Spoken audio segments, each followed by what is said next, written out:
I was so thrilled to be here today to moderate this panel, and I'm going to tell you why. I was just telling Diane this before we got up here. When I first went out fundraising for my first startup company in 2005, you might have seen in the introductory video, I pitched 50 times before I got a yes. But do you know how many of those people were women? One. I pitched one female venture capitalist, one female angel investor in that entire 50 set of pitches. So this is like sitting with a bunch of unicorns, and I'm really excited, and I'm a little bit fangirly. So I'm so excited to have you all here. Rather than kind of reading off bios for everybody, what I was hoping that we could do is we could go down the line. You can give a quick introduction of yourself and what you're doing now, but I also am really interested in what your very first job was. And the reason for that is that we all started somewhere. And I started working in a snack bar at a hot springs pool and figured out that frying French fries all day long was really gross. But here I am in my 7th startup company, so you can get there. So let's start with you, Diane. Oh, great. Hi, Diane Freeman. I'm with Voyager Capital. Voyager is a Pacific Northwest early stage institutional investor in B2B software. I represent our interests here in Oregon.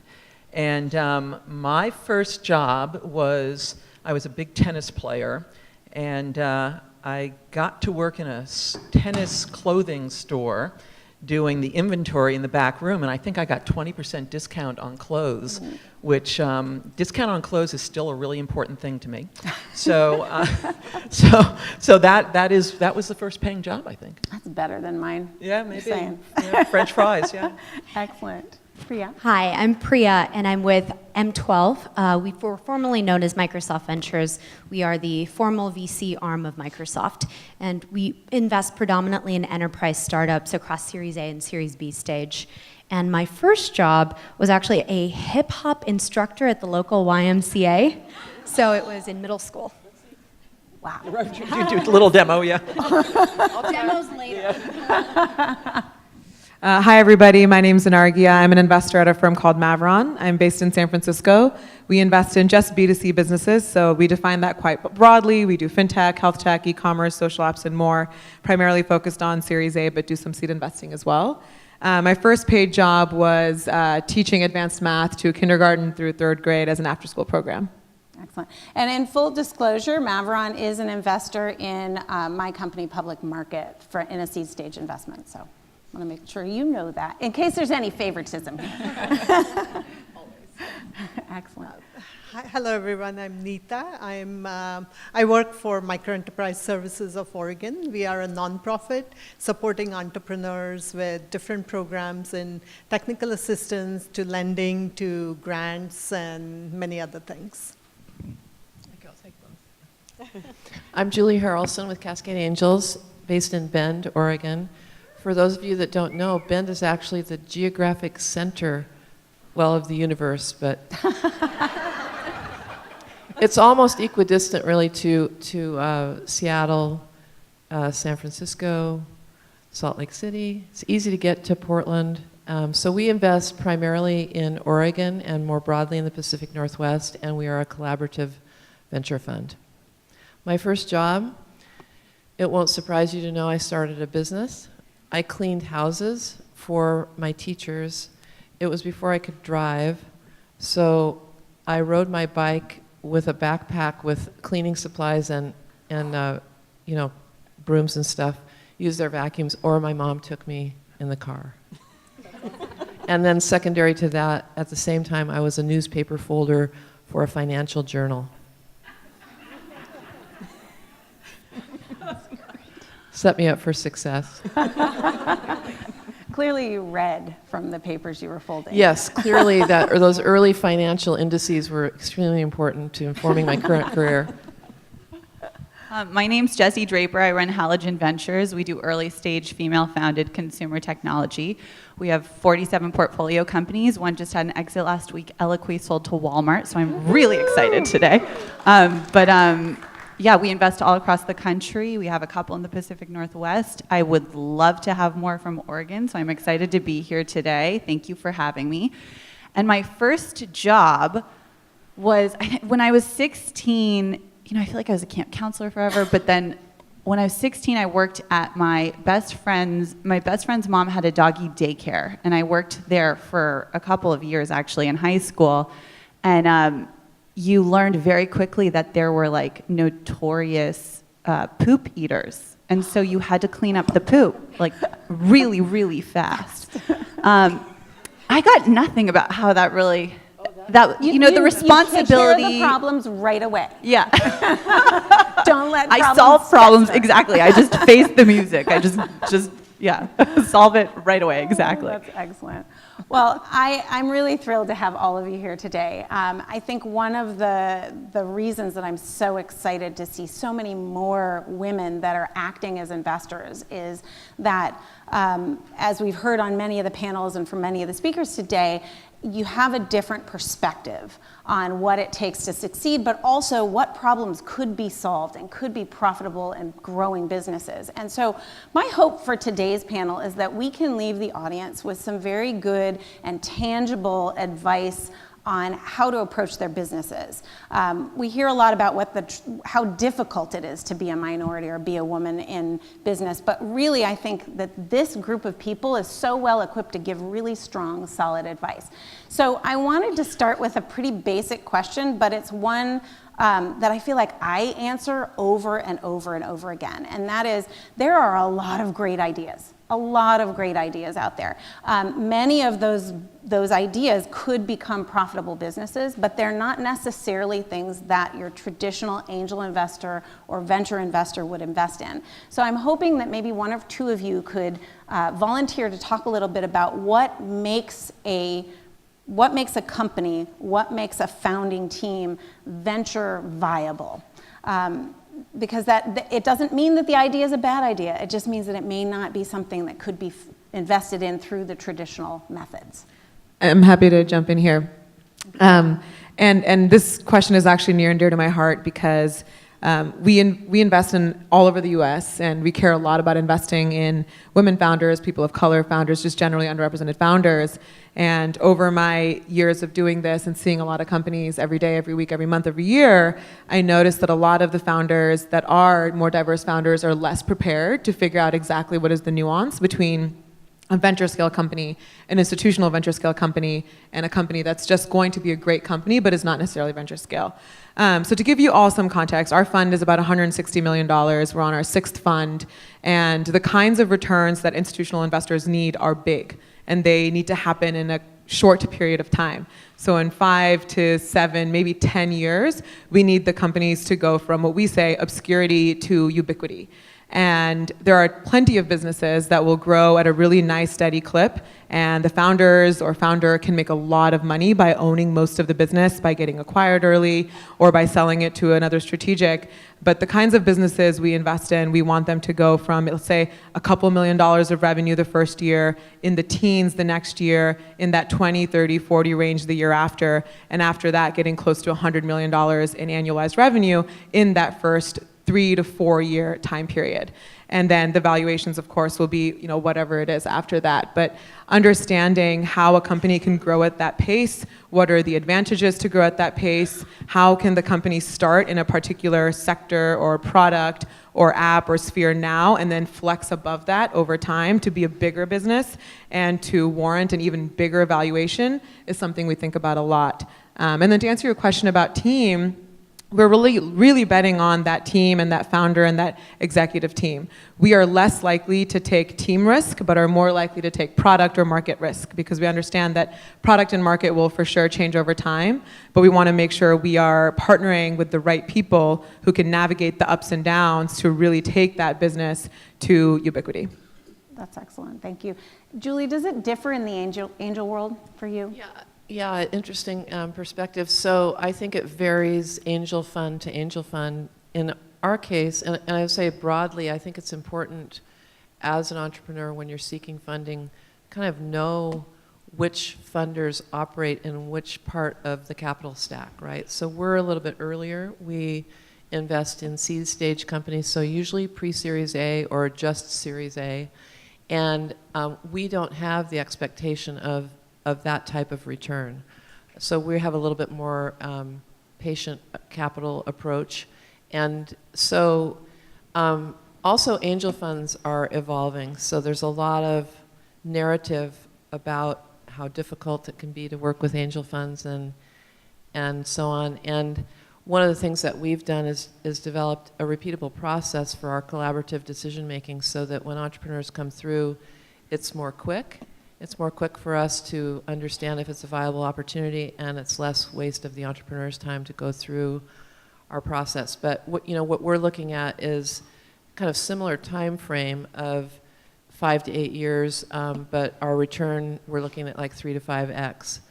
So I would also say for entrepreneurs, know what kind of entrepreneur you are and what kind of opportunity you're working with. So as Nargia said, you can have a really great company, but if it's not going to generate the kinds of returns the investor that you're talking to would like, then it's unlikely they'll be interested in investing, even if it's a very cool idea. That's great. And Nita, you're with a social investment organization, so you have a different perspective on this. And I think many of the folks in this room actually have a social leaning to what they're doing. And I'd love to get your perspective on this because I'm sure it's quite different. Thank you, and it was great listening to, I'm so out of the venture fund arena, so it's great to listen to the perspectives of this. We are very mission focused. Our mission is to help people who are impoverished, who are, who are income qualified, to bring them up to a level of not only becoming sustainable and scalable, but at the same time getting ready for a venture fund. So we really invest in people. Not so much in the idea. People come with different ideas, but how do we really take the person, what characteristics do they have, how motivated they are, what is their inspiration, what is their vision, and to take them from that stage to really coming up with the idea that's going to be viable for them to work with, what are their talents and skills, and helping them develop those, and then bringing up to the scale of actually funding those ideas and those dreams that they have to a level where they can become a sustainable family unit, that they can move on to helping the community from there. And really the local scene is what we fund.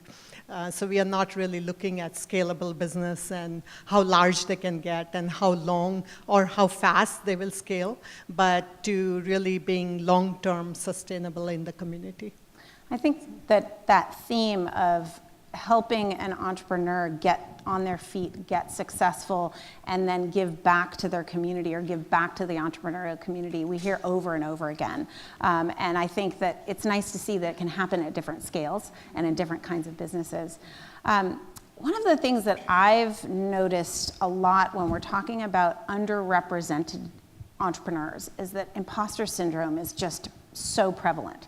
There are so many people that question their ability to actually be the person that can get this business off the ground. And you, in the roles that you play, have had the experience and the time to meet countless entrepreneurs. So can you give us some insight in what the traits are of successful entrepreneurs and maybe provide a little bit of a framework for self-evaluation for the folks in the room? I mean, I think we all feel like we're faking it till we make it every day. I think that's just a normal thing. I certainly feel that way. But as far as what we look for in founders, you do end up having this kind of pattern recognition. And to go, I'd say as far as investment, we go between the angels and you guys, and we're kind of like, and sometimes we invest really, really early with the angels too. And we love angel funds because, it means someone bet on you. It means that it's someone took a chance and someone wanted to invest. And so I think that speaks the world to us as an early stage investor. But some of the things that I look for personally are that just, I've I have war wounds from or what have you is I love 2 to 3 founders, complementary skill sets, some sort of expertise in that particular industry, or they've figured out how to bring that expertise onto the team. 2 to 3 founders is really important to me now because I've seen quite a few situations where founders break up. And, I think no one talks about that, and I think it's a really important thing to realize, and I just like to know as an investor that someone is always going to be running this company and is taking it all the way for you. So 2 to 3 gives you better odds of that. Just sort of something I've decided. I need people who are enormous risk takers. I mean, we're betting on 2 to 3 person teams. They need to be almost insanely optimistic. You cannot understand the word no. If I say, ask you a question and you say, no, there's no way we can do that, and you think there's only one way to run your company and you're not open to pivoting, that's a huge red flag for me because I've seen so many companies think that they're going to be operating one way and have to completely change the entire business model. And I think you need to be ready to do whatever it takes to make that company happen, whether you're scraping the bottom of the barrel financially or what have you. You need to survive. So, I mean, those are just very broadly some of the things I look for personally in teams. Go ahead. 100% agree with everything you said, Jesse. I'd also add, so we do something called a CEO scorecard. So when we invest at the Series A, that's our core investment. We're writing $3 to $8 million checks. We are jumping on your ship or train or boat or whatever you want to call it for a long time. And we rank the CEO or the CEO team in a number of different elements. And I'll give you some insights into a few of those elements. Learner, how much can they learn? How open to growth and learning are they? Do they take feedback and are they able to digest it and absorb it and make changes as necessary? How good are they at communicating, both internally and externally? A large part of being a CEO that takes a company from Series A to maybe IPO is that they will have to raise capital over time. So can they communicate with other investors and raise growth rounds moving forward?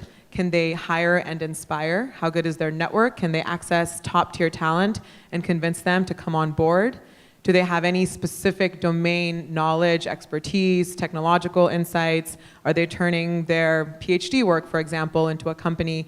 And we call that an unfair advantage. What unfair advantage do they have? And what I tell founders and CEOs who come into pitch is like, we see a lot of people. Tell me what makes you special. It may be a life experience. It may be where you grew up. It may be something that you have acutely experienced as a problem and you want to turn that into a company. All of us have these stories, and oftentimes I think CEOs, especially minority CEOs, want to come in just pitch the business, but tell me your unique insight. What makes you special? And why are you the right person to build this? People talk a lot about product market fit. We ask, what is the founder product fit? Why are you the right founder to build this? And the last thing I'll say is, a lot of times there's a sense that a founder has to know it all and have it all. Actually, in our CEO scorecard, we internally identify something as someone's superpower. We think every founder needs to have a superpower, but we also identify what we call a fatal flaw. And we think that every person who scores off the charts on something is going to be deficient in something. And as long as we know what that is, we are prepared to match it with another person or to make sure that we're watching out for it, we're good. But we need to identify what those two things are. And one quick addition, that's pretty much our investment mandate as well. But we also look for passion, and I think as an entrepreneur, and passion's defined in a variety of different ways, but if you're truly passionate about the problem that you're trying to solve and what it takes from a customer's perspective, and you actually want to go out there, understand what the customer's looking for, and having that very voracious mentality that you want to learn, and you're so passionate to make this work, I think that's another trait that it's invaluable. So one final thing. I know you're all wondering, she's sitting quietly, isn't she? I know, and Diane's invested in me before, so I'm hoping she's not talking about me. Yeah, totally. Yeah, I know where you're. I get asked the question quite a bit. The question gets asked more or less, what's the right answer? What is the answer you're looking for? What is it that you're looking for? Is there a right answer for the monetization model, when we look at basically what the go-to-market model is, when we look at product market fit, is there a right answer? And when you're investing early stage, which is what many of us are doing here, it's really not a matter of the right answer. It's a matter of how are you processing to get to that answer, right? Because here's the deal. We don't believe that you have the right answer. I mean, at the end of the day, you don't know your monetization model. You don't know your go-to-market model. You actually may not know your market as well as you think you do. You clearly don't know the competition as well as you probably should. If we invest in you, you know all of that pretty well. You know it better than the other 100 people that we looked at before you. But what we are looking at is if you have a set of assumptions, as to what your monetization model is and your go-to-market model is, how did you get to that decision, right? What we're looking at is how are you processing the data that you've got right now to make a set of decisions that you're going to basically go test. Because at the end of the day, you're going to change it as you go along. You're going to make mistakes. We want you to make mistakes. So what we're looking at is, do you sit and say to the comment before, I know this, I've got the answer, I can figure it out, I don't need any help, you're not getting our money. Or are you sitting there and you have a basic set of assumptions that basically hold together based on how you've put together your plan?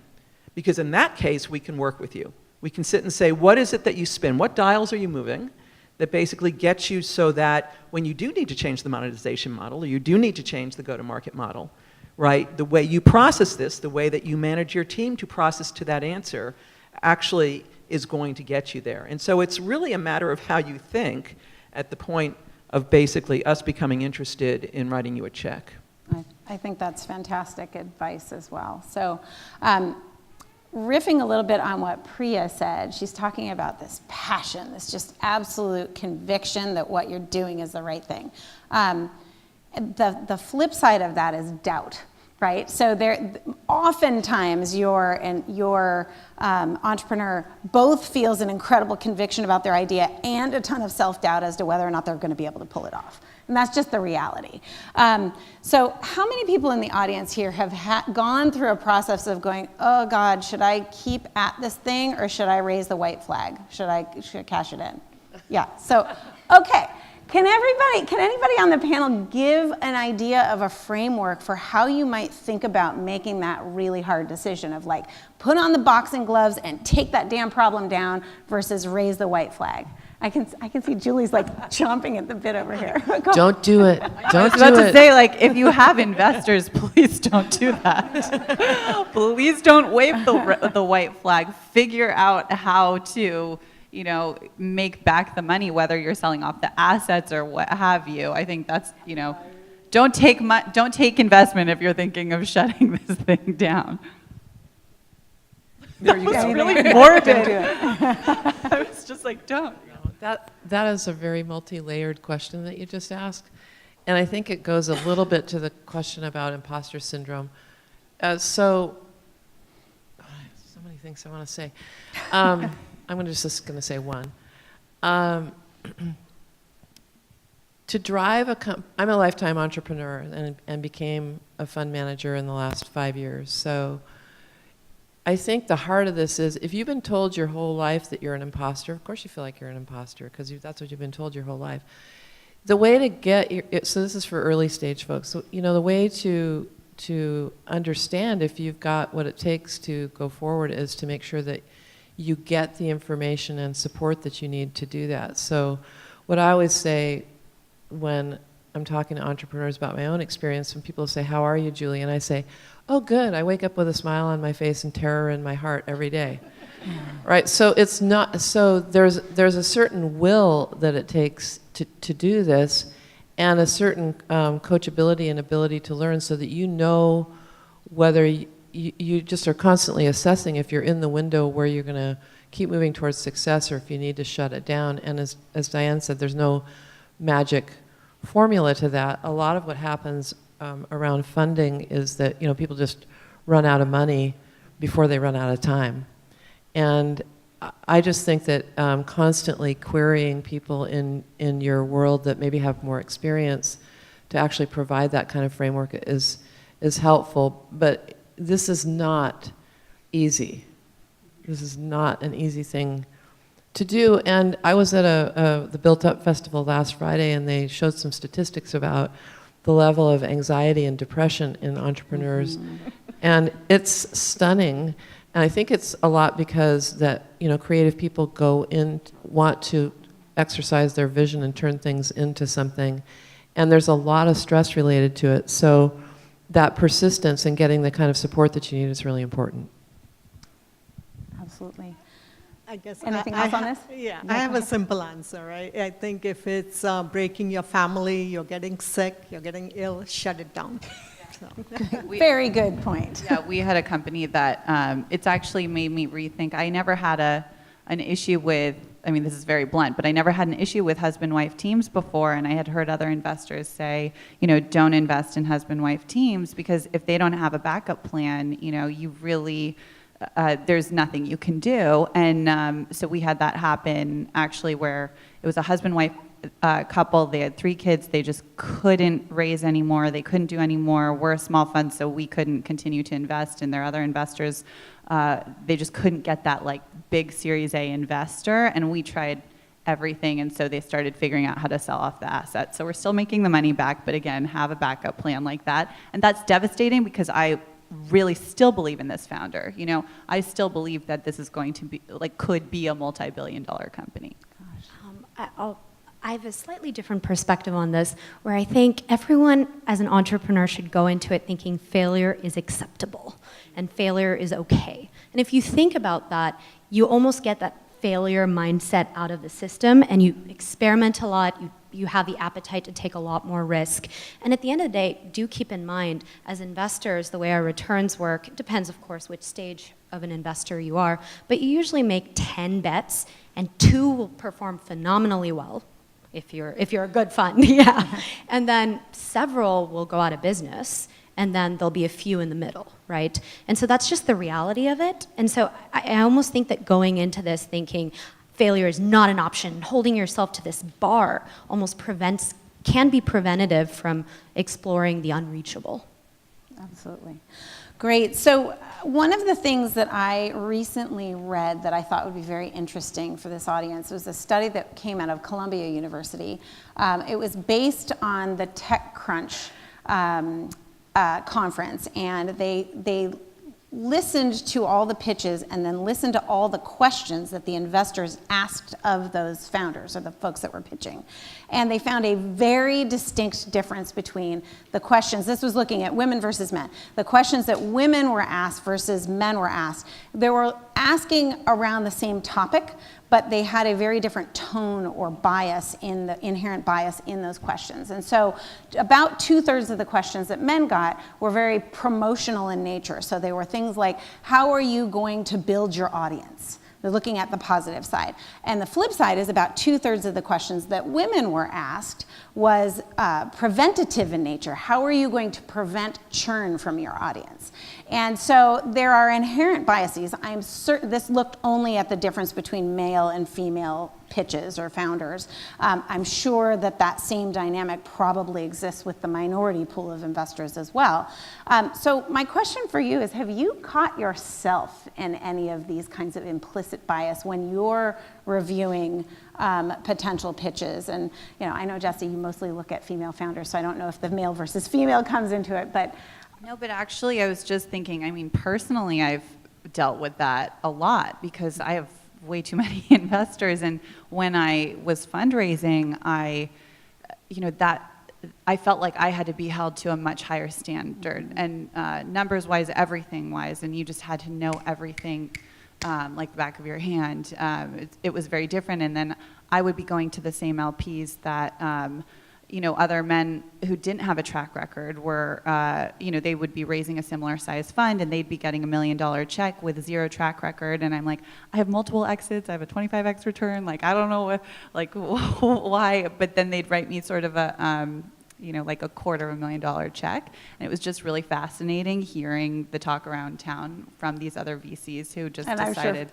infuriating too. It was infuriating, but it made me fight harder, and it made me just like those entrepreneurs. Like, I just can't hear the word no. And I heard the panel right before this, and oh no, you said you had pitched 50 investors, and one was female. Yeah, I recently went through my spreadsheet, and I had pitched 157 investors, and we closed about 40 of them. So I feel you, you got to build some scar tissue. Yeah, but listen, the fact that we've got, however many of us are up here, 6, we're really good with math, plus Robin, who actually is an investor, has been an investor as well, that are all women. This is amazing, right?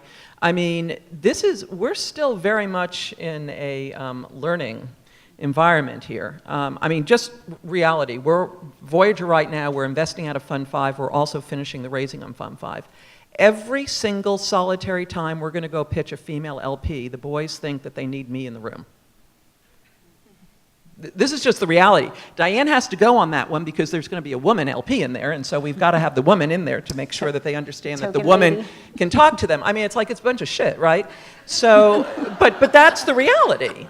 That is what we're dealing with. Every one of us will tell you stories about, so here's the deal, and I will speak for all of us, and I don't know these women except for Julie. You play the friggin' game. Mm-hmm. We play the game. If you think there isn't a game being played, then you're being very naive. Now, the good news is the boys may be learning to get better at this, or maybe not, right? So when you ask the question, the majority of the entrepreneurs I talk to every day, every week, every year, every month are male, right? It's not because I choose it that way. It's because here in the Northwest, a lot of B2B early stage software companies are male men started. I will talk to any woman that walks into the room with me. I don't treat them any different. Any of you that know me know I don't treat you any different. I ask you the same questions. Now, I can't speak to, and I would bet, by the way, that every one of us would say the same thing, that we don't treat you differently. So what we have to do is help the guys get along. We have to help them understand, right, that that's how this has to work. There's no rule book on this, right? There is no rule book. The fact that you've got 7 women up here who all have both been entrepreneurs themselves and invested themselves, right, is unique, right? But that's the world that we live in right now. So, at the end of the day here, you can do all the studies. I'm sure we all sat there and said, yeah, so what's new? No surprise. I guarantee that we're helping to change that. I guarantee that every female entrepreneur that meets with us walks away from the meeting with us feeling different than maybe they did from other meetings they had. But that's what we can do to help. This is a marathon. It is not a sprint. So I think it is all of our responsibility to basically help change so that these statistics and surveys get better, right? But boys and girls are different, and we're going to communicate different, and it's not going to change overnight. But you shouldn't be surprised. So it actually brings me to a law that was just passed in California, and Jesse, you might be able to talk to this as you're probably, but California now requires that every publicly traded company has at least one woman on its board.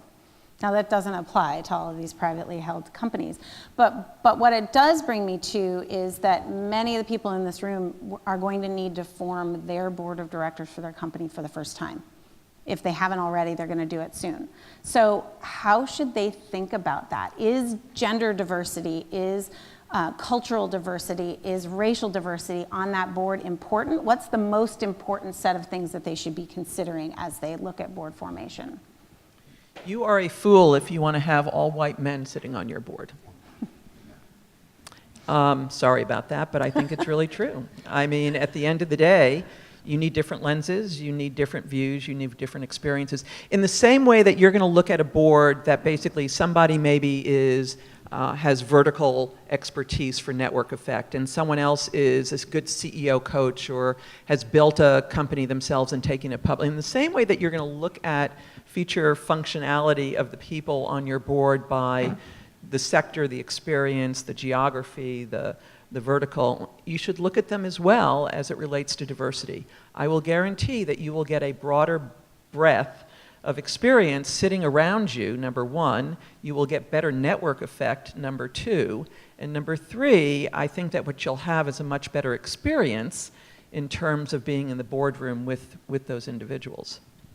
100% agree. And to answer the second part of the question, it has to happen from the first day. It's really hard to retroactively build a diverse organization. It's really hard to retroactively try to slot in women at the board or at the executive team. And as investors ourselves, I'm sure many of us sit on boards or are advisors to companies, and that's a question that I can bring up at the board level, which is, what is the priority around making sure the executive team isn't all men or all white men? What's the priority around getting another diverse board member? What is the priority around figuring out what our customer looks like? Which I invest in consumer businesses, and 80+% of household consumer money is controlled by women, yet there's all these consumer boards where there's no women. So what does it look like to get someone who is our customer on the board? What does it look like to get socioeconomic diversity on the board? If you're going after middle income or low income customers, do you hear their voice, or is it a lot of rich people sitting around trying to think about what low-income communities want? I mean, all of these decisions of having homogeneity on the board hurts the business. And I'm sure all of us have seen it, but I've seen it like hurt the business multiple times, and you have to throw your hand in the air and say, this is just, it's bad for business, and it's bad for the world. Yeah, I completely agree. And we actually have had the opposite situation because I deal with all female-founded companies. We do have a couple of male CEOs, but we, recently I sit on a board and I'm looking around and I'm like, we need a qualified male. That needs to be our next board member. Your token guy. Yeah, we need a token guy here. So I think it happens both ways, but you're right. You have to do it from day one. And then as far as board members in general, it's a really difficult thing to, typically a VC or one of your investors will sit on the board, but then be very thoughtful about who you bring on the board, because it's very, very difficult to get them off the board if anything happens.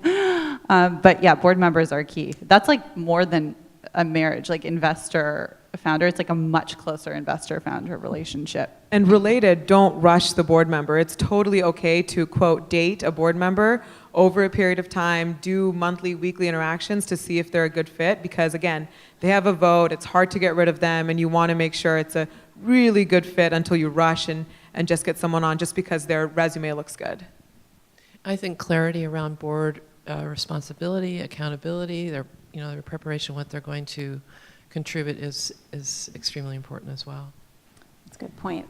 And I think we're talking a little bit about sort of setting the stage for almost what the culture of the board is going to be.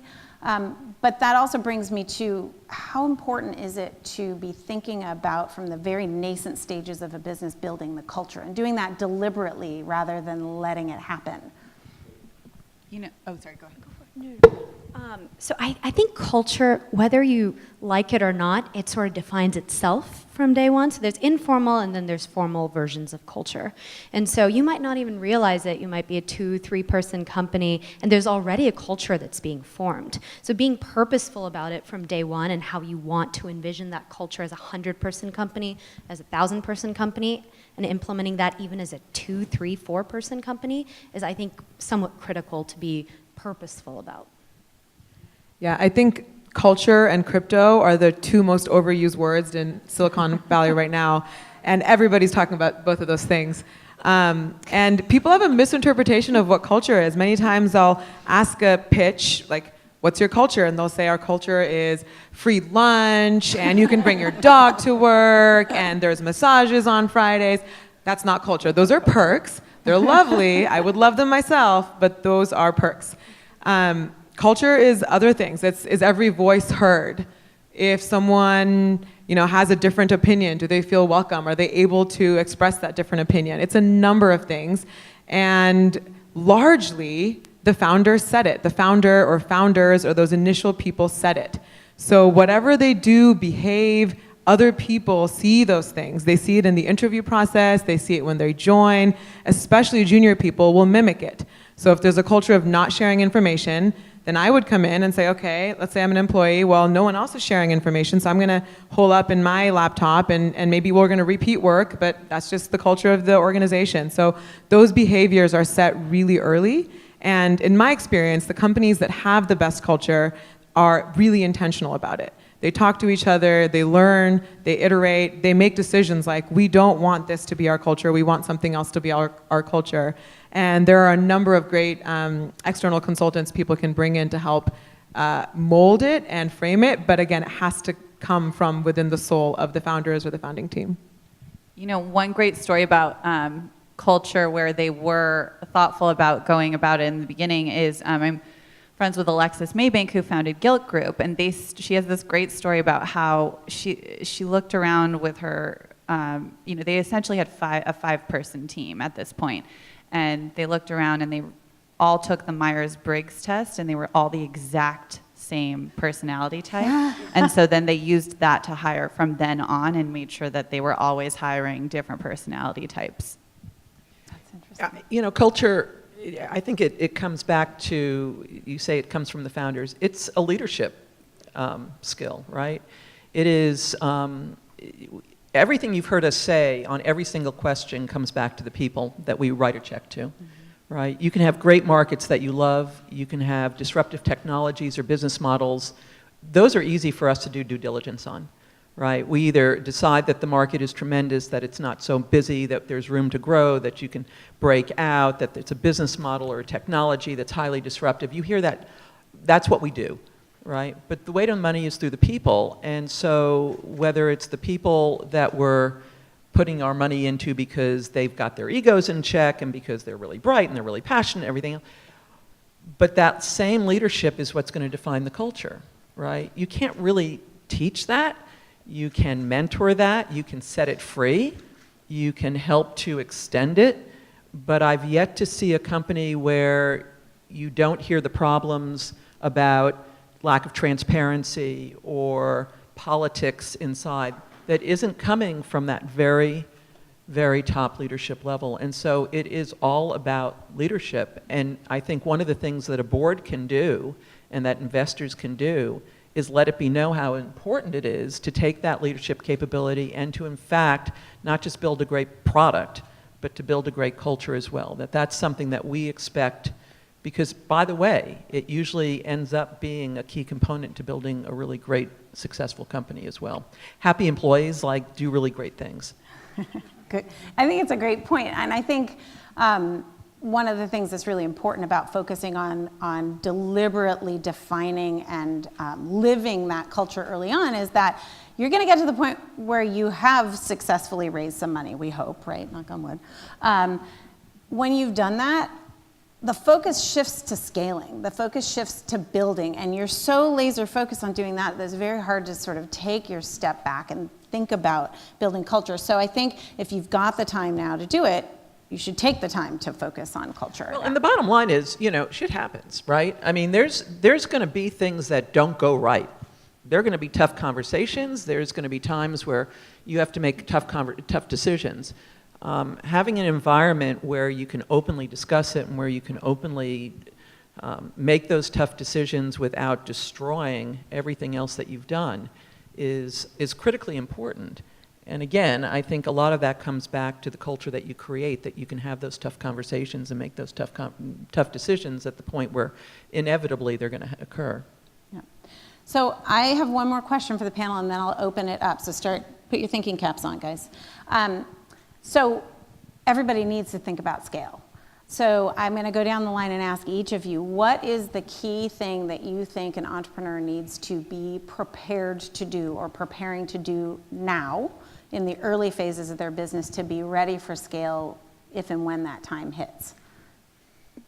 Anybody want to volunteer to go first? What should you do to scale? Yeah, what should you be prepping for? That's a really hard question. Yeah, it is, but I think it's going to. I have a feeling it'll be an iterative answer. I think we'll build on it. Listen. Firstly, build it and they will come is not a great strategy. So it is personally, it is all about go-to-market. And so I think, number one, recognizing that it is about go-to-market strategies.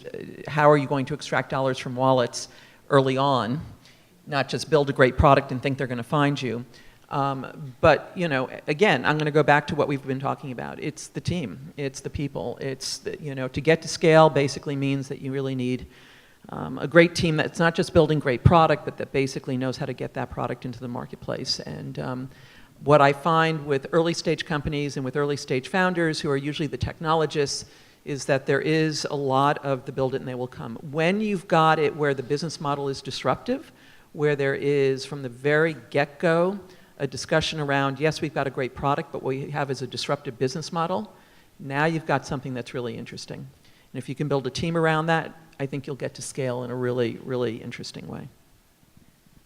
So part of getting to scale is being able to get more revenues, being able to serve different markets, and a way to get there is by actually making sure customers want your product, whether that's B2C customers, B2B customers, whoever that is, being laser focused on what the customer's needs are, how you need to evolve your platform in order to meet those needs as those needs change, because things change all the time, and consistently having, I find that some of the best companies that we've invested in have a customer council where they have some of their top customers as well as potential future customers sitting on the council providing feedback on a regular basis.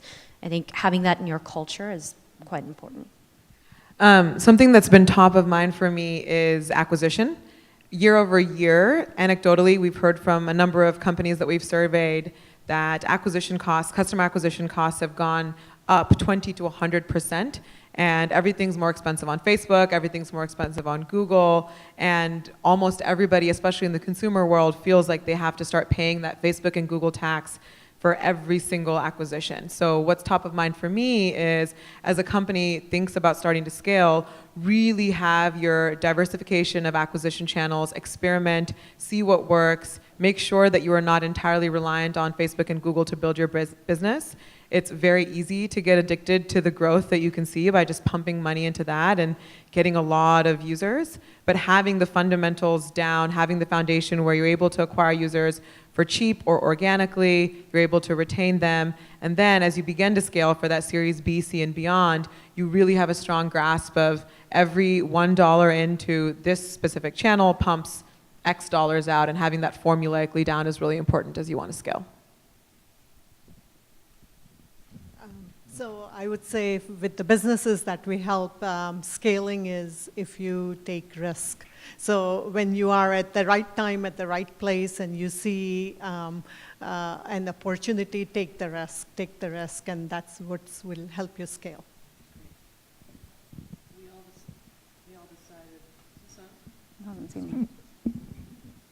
We all decided that we would give a different answer. So one answer I would give is in order to scale, you have to know where you've been, where you are, and where you want to go financially, even if that changes in the future. So having clear financials and a pro forma in terms of just being able to map and adjust is really important. And the other thing is, at the stage that we invest, sometimes companies come to us and they say, well, here's what we're going to do. And we'll say, well, do you have a pro forma or something that shows us? And it's like, well, we haven't really thought about that. Well, going back and thinking about it and actually working the numbers is a really good idea, because so often in the early stage, it's the focus is on the idea, not necessarily on the business of making the idea a reality. So setting that basis for scale, I think, is really important. It's really fun going last right now. I would say, just something to always have in the back of your mind when you're ready to scale is it never quite happens when you think it's going to. And so to always have really, 6 months, but I think an 18-month plan with like plan A, plan B, plan C, what's going to happen if we run out of money, and just to have all of those kind of in your back pocket if it doesn't happen exactly when you think it's going to. That's all great advice. So I'm going to turn it over to the audience. Do we have any questions? Looking for hands. It's very hard to see. Right here in the front. Yes. Hi, hang on one second. You're getting a mic. I can project. You can project. I can repeat. Yeah. Hi, Laura Haddock. I'm the founder and CEO of Laura DiCarlo and Pleasure Tech by Women. My question is actually, Julie, thank you for using the term imposter syndrome, because as an entrepreneur, I know I've got that all the time and it drives me insane, especially as a young, very strong woman with her own business. But my question is, especially to a panel of very strong, powerful, formidable women, how do you deal, do you have that? Do you have imposter syndrome, and how do you deal with God, it? yeah. Every single person in this, I mean, you got to be crazy. Do you know what we do every day? Do you know, do you have a, I mean, you got to be nuts to do what we're doing right now. I mean, it is fun. Don't get me wrong. It is an absolute blast. And we're different ages on this panel. The only thing I can hope is that the gals that are coming out of business school or coming out of corporate roles and moving into VC behind us, number one, have it easier, and number two, have an environment that is more friendly. Because I would be shocked if anyone sitting here didn't say that they didn't have whatever the hell we're calling it, but faking it, imposter, whatever. I mean, but you've got to be strong, right? I mean, the message that I always try to give to any woman that I'm dealing with is to try to empower them, because you got to be strong. You got to take risk. You got to make mistakes. You can't be scared. And if you are scared, you got to keep going forward, right? This is hard.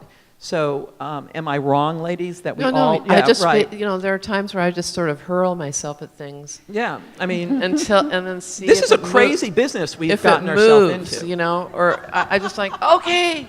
Whether it's like being, sometimes I have to be more friendly than I am, funnier than I actually am. Some people don't think we're nice. Right, some people, like we were talking about last night, we were saying, well, we're nice. We're nice.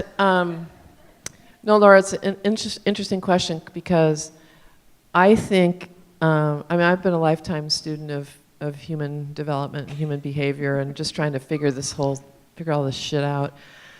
Pardon my language. But I think that feeling that way and being afraid is not a reason not to do something.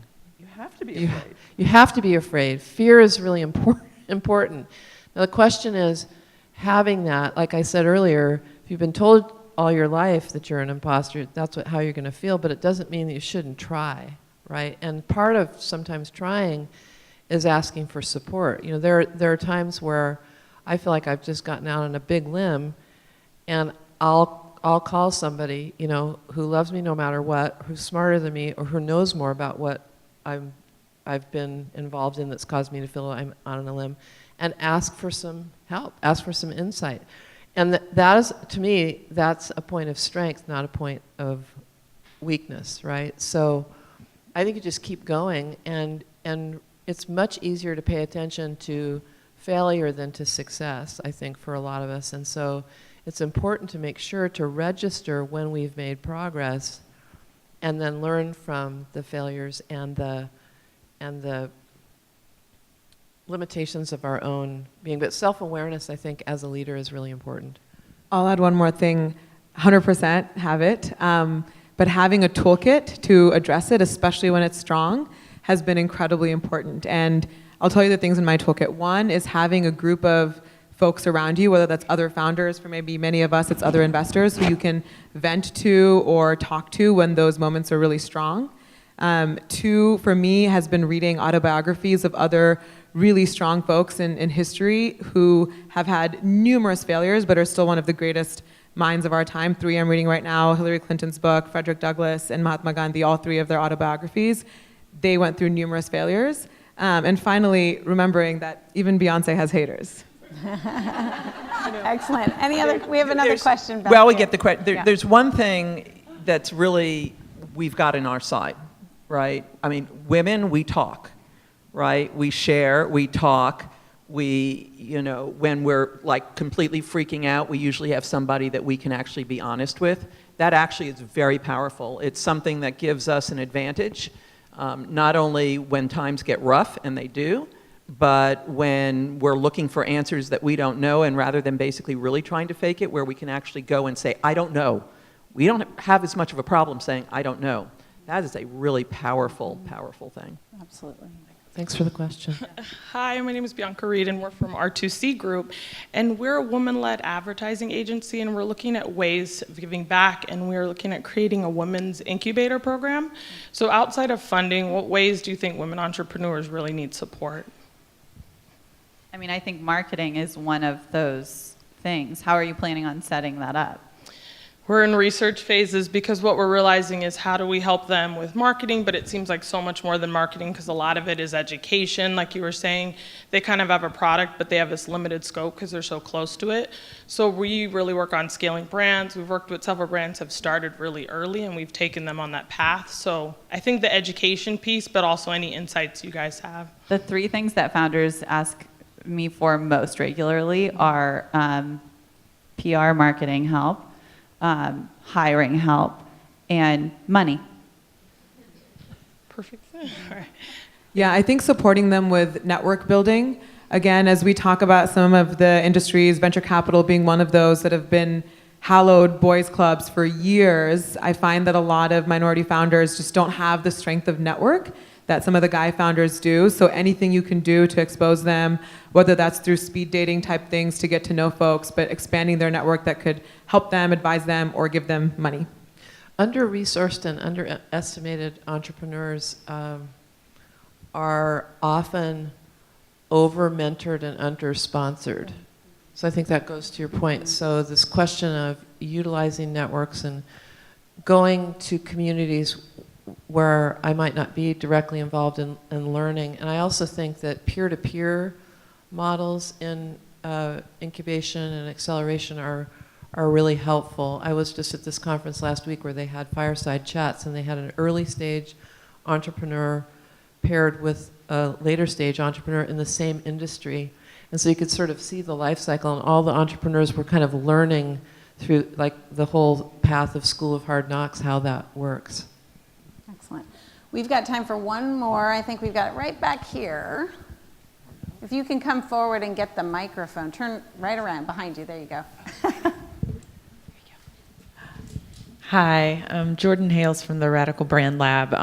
So my question is about investing in companies that are actually not built to scale and that can't scale, but can still make a hell of a lot of money and a hell of a lot of impact. My company's one of them. I'm really curious because I've resisted pursuing investment for like 10 years after being in the entrepreneurial game, but now I'm like facing like I'm gonna have to get outside investment in order to like grow this thing. So are you all open to those types of conversations? What is the best way to go about that? Are there examples of other companies that weren't built to scale, but someone did invest in them and there was a positive outcome and win-win for everyone? You know, the beauty the beauty today of financing is that there are a lot of avenues to money that there used to not be. And in all reality, there are several of us on this panel that you would not be a target for, right? Which is fine, right? Because not every company is a VC backable company. We're not the right financing vehicle for you. Specifically because we invest to scale, right? We invest to do what. So firstly, there's no need to apologize for not doing that. What you need to look for are what are some of the other investment vehicles that you can use, whether again that's specific angel networks that may be for the vertical that you're in, or whether that be a slew of new fintech plays that are very much there to basically be debt equity blends that might be able to... like a credit line. If you are producing, a certain amount of revenue, usually you can get a great credit line too. Right. You can, I mean, so there's a lot of new mixes of investment vehicles that are a mix of not just pure debt equity, revenue loans, things like this that are very much in place to allow for folks that are not sweet spots for us, but that are good, solid companies that are going to be in the marketplace to give you a great life and help your community. So I think it's just a matter of doing your research to look outside of just a pure VC type of financing vehicle. Or figure out how to scale. Right. And make it $1 billion market. Figure out what you need to do. Jordan. I love it. We are one of those we really don't look for companies who are scale ready and are going to go all over globally, but really who are making impact in the community. I'd love to get to know you. Excellent. Well, I hate to bring it to a close because this has been just a wonderful panel, and I want to thank you all for investing your time in this community, because I know you're all incredibly busy people and in high demand, but we got a little snippet of them today. So if you join me in giving them a hand, thank you.